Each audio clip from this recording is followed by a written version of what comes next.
அது ஆறுறா. நீங்க ஏதாச்சும் இறந்து உங்க ஆத்மா இது சாந்தி அடையலைன்னா எங்க ஆத்தா உடம்புலயோ இல்ல எங்க உடம்புலயோ வந்து பூந்துக்கலாம். ஐயோ அந்த கோழி ரத்தத்தை எடுத்தாங்க. ஆ. கோழி ரத்தத்தை வேற குடிக்கணும் இப்ப நீங்க நானும். ஐயோ நான் குடிக்க மாட்டேன். ஐயோ தாத்தா ஏய் ஐயோ ஏண்டா தாத்தா கைய எடுத்துறாத.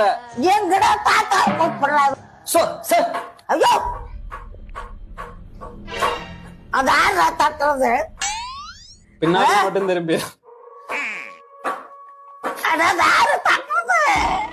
ஆத்தா மெழுகுவத்தி அணையிற மாதிரி இருக்கு. மெழுகுவத்தி அணையிற மாதிரி இருக்கு பாரு. ஐயோ தாத்தா ஆத்தாவை பாக்கணும் நீ எல்லாம் சீக்கிரம்.